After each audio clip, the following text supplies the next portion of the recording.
नमस्कार, मी पंजाब डक। आज आहे 26 मे 2025 आणि पाहू शकता मी माझ्या शेतामध्ये आणि या शेतामधून सगळ्या शेतकऱ्याला अंदाज येणार आहे। राज्यातल्या सर्व शेतकऱ्याला सांगू इच्छितो की राज्यामध्ये 26 मे पासून म्हणजे 26, 27, 28, 29, 30 आणि 31 मे पर्यंत दररोज भाग बदलत जोराचा पाऊस पडणार आहे, म्हणून हा अंदाज लक्षात घ्यायचा। काही ठिकाणी मुसळधार पडणार आहे, काही ठिकाणी अति मुसळधार पडणार आहे, कुठं रिमझिम पडणार आहे। राज्यात सगळीकडे म्हणजे चारही विभागामध्ये म्हणजे पूर्व विदर्भ, पश्चिम विदर्भ, दक्षिण महाराष्ट्र, उत्तर महाराष्ट्र, कोकणपट्टी, खानदेश, मराठवाडा सगळीकडे पाऊस पडणार आहे, म्हणून हा अंदाज लक्षात घ्यायचा। आणि योगायोगानं तुम्हाला एक सांगू इच्छितो, सगळ्याची आनंदाची बातमी, केरळला मान्सून दाखल झालेला आहे आणि आणखीन 2 दिवसात आपल्या महाराष्ट्रात देखील दाखल होईल। पण परिस्थिती अशी आहे की शेतकऱ्याचे शेत असे हे पाहू शकता, हे आमचं शेत आहे, शेत तयार आहेत, फक्त काय झालं त्याच्यामध्ये तण उगवलंय, म्हणून याला एकदा पाया हाणावं लागणार आहे। म्हणून शेतकऱ्यासाठी ज्यांचं शेत दुरुस्त करायचं त्यांच्यासाठी परत एक आनंदाची बातमी, 1 जून नंतर 1 जून ते 7 जून पर्यंत असं चांगलं कडक सूर्यदर्शन होणार आहे।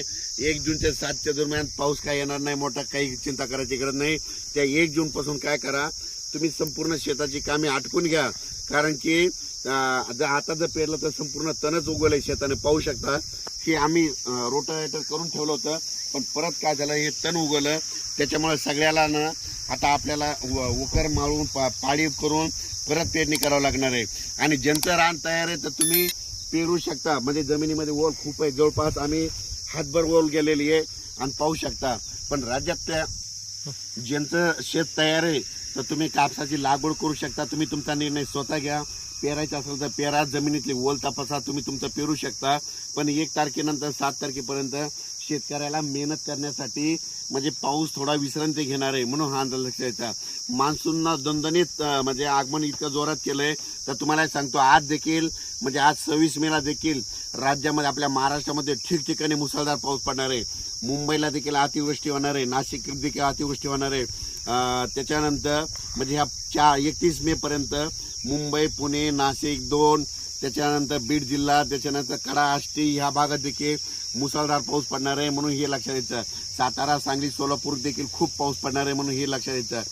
म्हणजे सांगायचं झालं तर जिल्ह्याच्या सगळ्याच भागामध्ये प्रत्येक नदीला, वड्याला पाणी येईल, असा गुडघ्या इतकं पाणी येईल असा राज्यात पाऊस पडणार आहे, म्हणून हा अंदाज लक्षात घ्यायचा।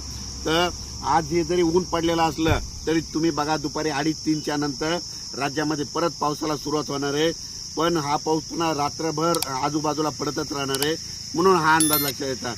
पण राज्यातल्या सर्व शेतकऱ्याला सांगू इच्छितो, ज्यांचं शेत दुरुस्त करायचे राहिलेत, ज्यांचा भुईमुग काढायचा राहिला, असं बऱ्याच शेतकऱ्याचे मी काल अकोटकडे गेलो होतो, जळगावकडे गेलो होतो, तर ते म्हणले हे पाऊस कधी उघडणार, तर त्यांनी विचारलं मी विचारलं कशामुळे, तर ते म्हणले आमचा भुईमुग जवळजवळ 50-50 एकर 20-20 एकर भुईमुग आमच्या जमिनीमध्ये राहिलेला आहे।